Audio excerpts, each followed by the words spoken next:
jelas itu penggarongan. Gitu. Kenapa aparat kok diam? Ini mengerikan, aparat kita sekarang ini kayaknya dikendalikan oleh orang luar. Terkadang orang belum jelas saja sudah disidik. Nah ini yang cukup jelas kayak gunung di depan mata kita ini, datanya tidak diapa-apain sampai sekarang, hanya dibongkar itu administratif. Ini sebenarnya penanganan tidak benar. Saya malah menjadi curiga ini mungkin satu kaitan panjang dengan peristiwa pasir, ya kan pernah tuh ada peristiwa pasir yang sebut ya yang dulu lah, yang itu sampai sekarang kasusnya hilang padahal sudah jelas itu melanggar aturan. Saya khawatir ada yang pertama melindungi ya karena mungkin dapat sesuatu ya, sehingga aparat itu kok pada diem. Ini mengerikan, aparat kita sekarang ini kayaknya dikendalikan oleh orang luar. Ada suatu kekuatan yang menghalangi. Selama ini kan galak-galak aja. Kalau ada rakyat, ada tindak pidana umum kan galak-galak saja. Kok yang gini nih, yang di depan mata kita ini, tidak ada yang dinyatakan tersangka, tidak ada pengumuman bahwa ini tindak pidana dan penyidikan dimulai gitu.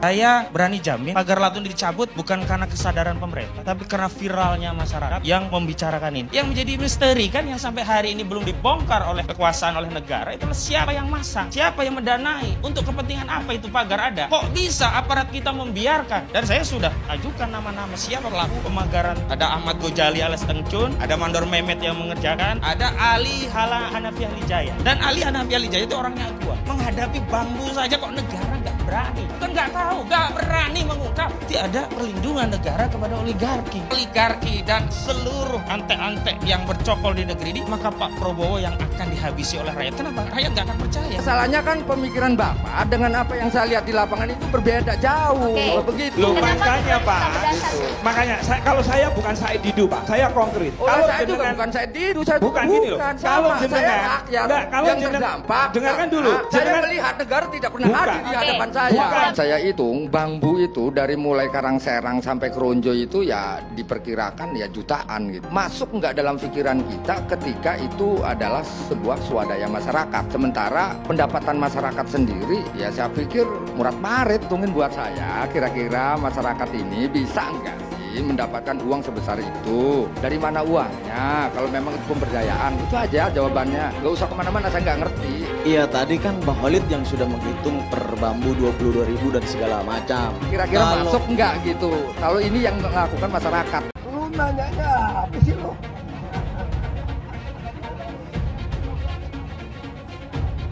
Mesti tanya sama Pak Anies dong. Ini urusan beda. Nanti sama Pak Anies punya urusan, tunggu bulan depan tanggal main.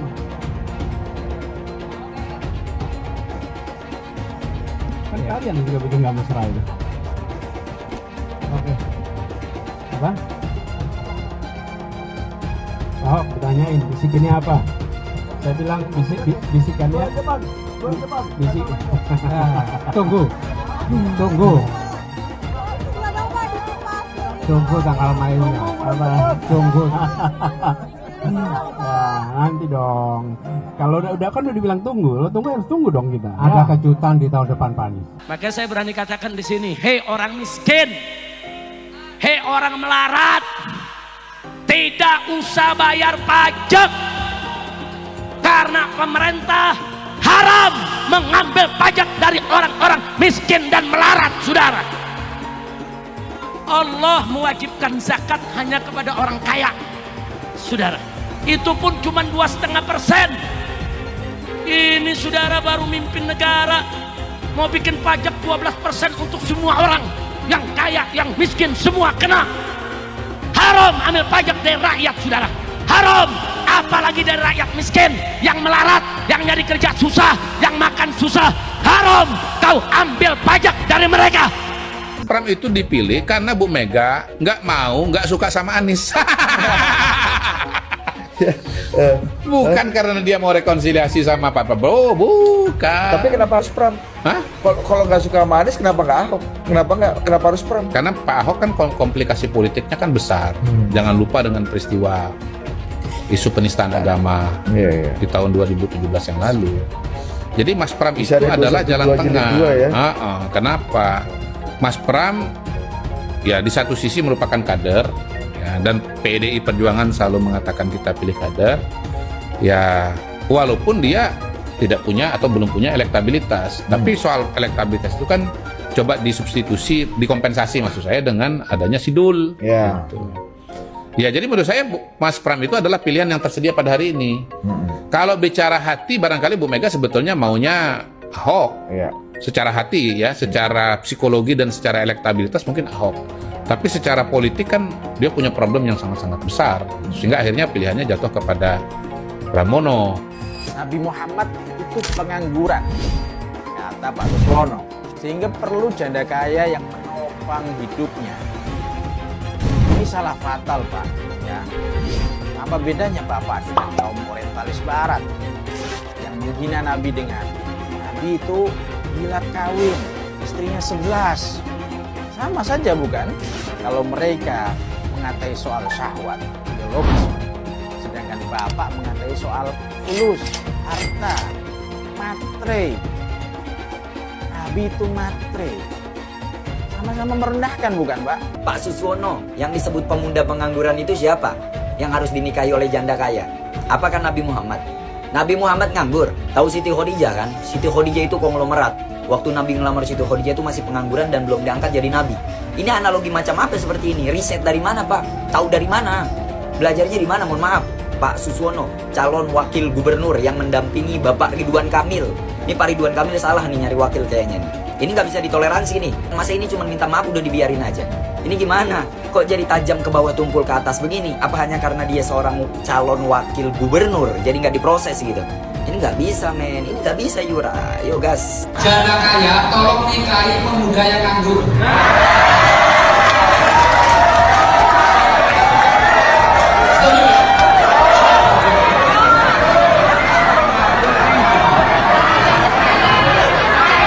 Coba, ikat Khadijah nggak? Tahu Khadijah kan? Dia kan konglomerat. Nikahi siapa? Yang Nabi waktu itu belum jadi Nabi. Pertanyaannya, apa yang sudah diberikan Anies kepada Prabowo?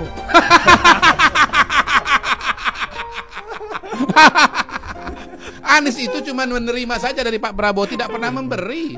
Diberikan dukungan untuk jadi calon gubernur, diberikan bantuan untuk jadi gubernur terpilih. Bisa terpilih sebagai gubernur Jakarta. Karena gubernur Jakarta bisa punya panggung ke nasional, bisa jadi calon presiden. Kok di debat terbuka gitu tega-teganya ngasih angka 11 dari 100 alias 1,1 kepada Pak Prabowo. Ya wajar kalau Pak Prabowo tersinggung. Saya ulang ya, apa yang sudah diberikan, ini mana nih kamera ya, tolong anak Abah jawab apa yang sudah diberikan oleh Anies kepada Prabowo. Nggak ada gitu. Sorry ya, sorry ya, itu bisa jawab. Iya, itu jawaban anak Abah, sorry. Iya, enggak, itu jawabannya Prabowo, sorry ya gitu. Terus kan etika apa dibilang? Etika endasmu. Kita memang banyak kecewa dengan partai, betul. Bahkan dengan partai Islam pun kita juga kecewa, betul. Betul. Pendukung PKS, saudara nyerang Anies, iya. Pendukung Anies nyerang PKS, iya. Pusing kita lihat di Twitter, kok yang ribut jadi pendukung Anies sama pendukung PKS. Ada urusan apa? Sadar saudara, pendukung Anies kawan seperjuangan kita, pendukung PKS kawan seperjuangan kita. Kenapa kita mau diadu domba? Dulu lu lagi nggak punya kekuasaan jadi partai wong cilik, begitu punya kekuasaan lu jadi partai wong licik, betul? Betul. Begitu sekarang nggak kebagian kue, pura-pura terdalimi. Kita akan seret mereka semua untuk dijebloskan ke dalam penjara. Takbir. Setuju tidak? Setuju tidak? Kalau Anies ini sampai detik ini nggak ada pilkadanya. Ngurus gubernur DKI aja gagal. Masa 5 tahun berkuasa hanya dapat 1 puskesmas? Yang benar aja. Yang ada adalah kelebihan bayar. Jadi Anies ini boneka. Nanti kalau jadi juga nih boneka, ya bonekanya orang partai lah. Boneka yang cukong-cukong, nah nih hati-hati. Anies itu nggak bisa, maaf ngomong ya, makanya saya nggak pernah singgung-singgung Anies. Ya kita lihat dari DKI aja nggak ada yang berhasil. Makanya orang-orang yang nggak suka Pak Jokowi ini ngumpul ke Anies semua sekarang. Termasuk aliran-aliran yang miring-miring itu. Ikut Anies semua. Aduh, kasihan kali lah jadi Pak Anies ini ya. Kemarin calon presiden gagal. Sekarang mau nyalon gubernur, partai politik nggak ada yang mau. Tragis, aduh. Lagi sedih Pak Anies? Nah, menangislah Pak Anies, nggak apa-apa, lepaskan aja. Karena menangis itu Pak Anies adalah bentuk pelepasan rasa sedih dan sesak yang paling efektif. Nggak apa-apa, tapi jangan di kamar mandi lah, ya kan malu kalau dilihat orang. Ya, jadi menurutku kita harus banyak belajar dari perjalanan karir Pak Anies ya. Kalau lagi berkompetisi, bertanding, jangan puas-puas total kali ngejatuhin lawan, ngehina lawan. Nah ini sekarang akibatnya kan, nggak ada yang mau sama dia. Dan yang kedua, kita harus bisa belajar menjaga prestis ya, harga diri. Apa maksudnya? Ya kita sebagai calon ya, jangan melamar lah. Ya kan tunggulah dilamar ya kan. Contohnya Pak Anies datang-datang ke PDIP pakai baju merah, pede percaya diri kali. Padahal lihat sekarang, yang diusung, yang didukung, yang daftar di KPU ternyata bukan Pak Anies. Malu kan? Jadi lebih bagus kalem-kalem, santai, nggak usah membuat riak-riak, ribut-ribut seperti Pak Kang Ridwan Kamil. Diam-diam, Pak Suswono diam. Jadi calon, gitu ya kan? Jangan deklarasi di awal banyak seperti partai yang dukung, padahal sekarang satu pun tak ada. Aduh. Sekali lagi selamat kepada Pak Pramono Anung dan Pak Rano Karno. Untuk Pak Anies, selamat juga, selamat mencoba lagi di 2049 atau 2059. Entah saya itu mau sedih atau ketawa lihat perjalanan politik Anies Baswedan yang sepertinya akan selesai sampai di sini. Ya, saya kasihan melihat Anies yang ditinggalkan begitu saja oleh partai pendukungnya, PKS, PKB, dan Nasdem, ketika justru dia ingin bertarung di Pilkada Jakarta. Kasihan Anies sebenarnya, tapi itulah hidup, kenyang dengan pahit dan manisnya.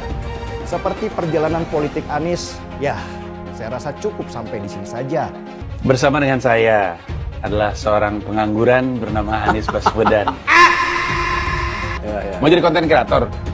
Gak tau nih lagi lihat apa opportunity. Mas Anies ditinggalkan partai pendukungnya, ya clear lah, karena Mas Anies memang nggak punya partai, dia bukan pengurus partai, bukan ketua partai, ya kan? Sekarang saatnya peranan partai-partai, ya jadi elit-elit partai yang bergerak untuk membangun koalisi, apakah mendapatkan porsi kekuasaan atau tidak dapat, gitu ya. Tapi yang jelas kan Nasdem, PKS, PKB udah clear akan gabung ke pemerintahan Pak Prabowo, gitu ya. Nah, yang menarik adalah ketika kita membicarakan Mas Anies ini, karirnya akan seperti apa sih ke depan gitu. Ya menurut kawan-kawan nih, sebaiknya dia kembali ke dosen lagi atau menjadi apa kira-kira? Bantu komen ya. Apakah Ahok akan bersedia memaafkan Anies Baswedan setelah apa yang terjadi pada Pilgub DKI 2017 dulu? Dia bahkan pernah mendoakan agar Tuhan membalas orang-orang yang terlibat dalam pemenjaraan dia pada 2017 dulu. Dan Anies adalah salah satu orang yang bisa dibilang terlibat dalam konspirasi pemenjaraan Ahok. Mungkinkah dia kini memilih untuk mengalah dan bekerja sama dengan orang-orang yang dulu menzalimi dirinya, menzalimi rasnya, dan menzalimi agamanya? Ahok memang bukan pemimpin PDIP, tapi dia tetap adalah seorang tokoh yang berpengaruh besar terhadap masyarakat pendukung PDIP. Mereka percaya bahwa PDIP adalah partai yang paling keras memperjuangkan nasib kaum minoritas. Mereka adalah orang-orang yang sampai saat ini masih bisa merasakan kepahitan yang ditimbulkan politik identitas kubu Anies di masa kampanye Pilgub 2016-2017 dulu. Kita kalau mau menyelesaikan masalah bangsa ini yang keberagaman ini, bukan diem kabur gitu loh. Ya udah, kita mesti tes. Justru sekarang yang terjadi, kalau bisa kita mesti lihat dong. Justru kalau bisa rematch sama Pak Anies lebih menarik. Wow. Supaya mengukur sampai di mana bangsa ini setelah naik levelnya untuk menuju Bhinneka Tunggal Ika gitu loh. Jadi Pak Ahok mau rematch lagi dengan Pak Anies? Bukan. Maksud saya itu kalau Anda mengatakan bahwa ini akan takut ribut gitu loh. Kalau takut ribut ya paling cocok ya rematch dong untuk mengukur supaya apel dengan buah apel bandingnya gitu loh. Cuman mau, udah pede? Bukan soal pede nggak pede, kalau kita pengen demi untuk bangsa ini menilai, kalau bisa ikut menarik menurut saya. Untuk mengukur kan, apakah terjadi lagi demo yang besar, atau terjadi lagi pasang tulisan di mana-mana, kan kita itu menarik gitu loh, untuk mengukur. Udah di 100 tahun merdeka, masih persoalan ini diumpetin gitu. Saya diberi nilai 11 dari 100. Itu nilai luar biasa. Pertama kali dalam hidup saya terima nilai itu.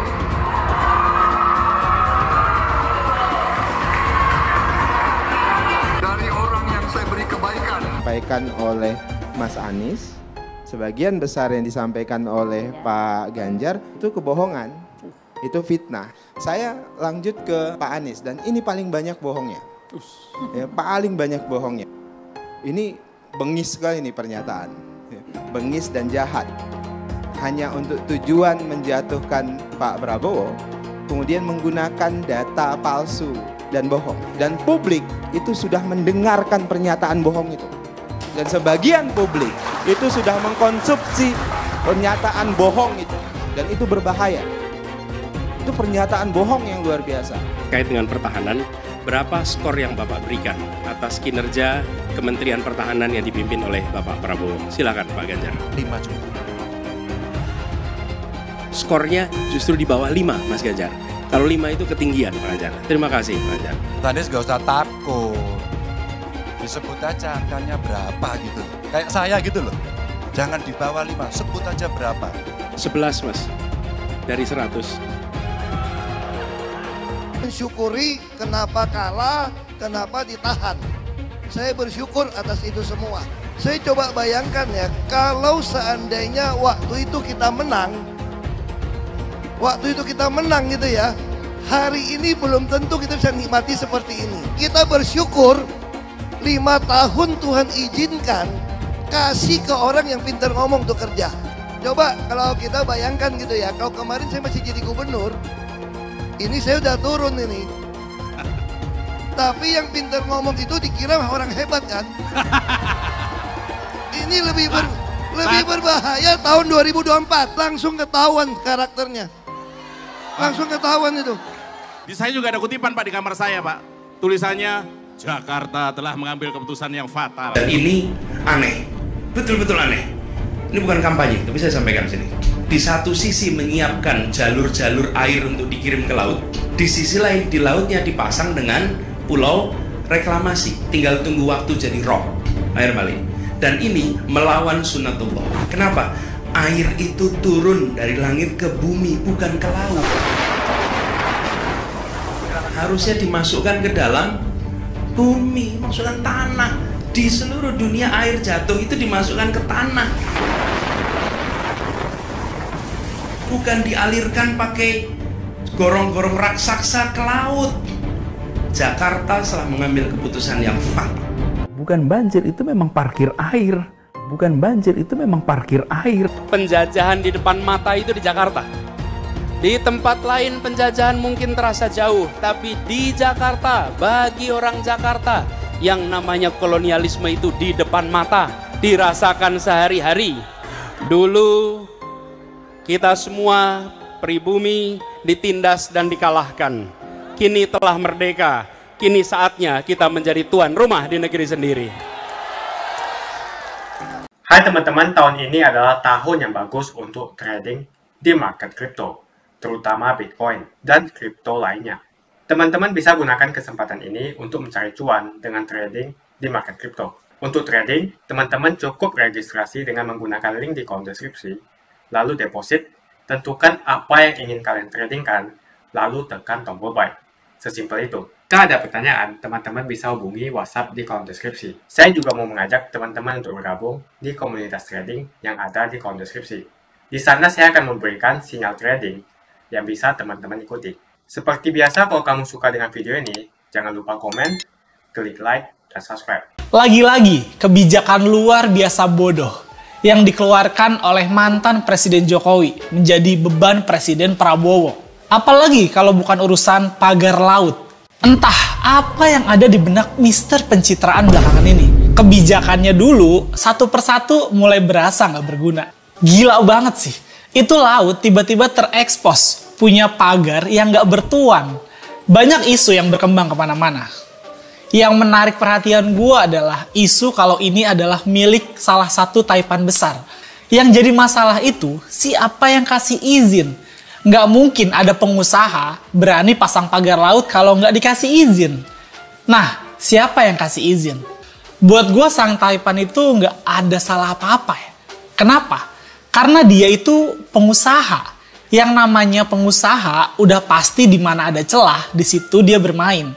Dan nggak mungkin pagar laut yang panjangnya mencapai 30 km itu dibangun dalam waktu 3 bulan. Lalu siapa yang kasih izin? Yang pasti, pemasangan pagar laut itu nggak terjadi pemerintahan Pak Prabowo. Karena beliau aja baru menjabat kurang dari 3 bulan.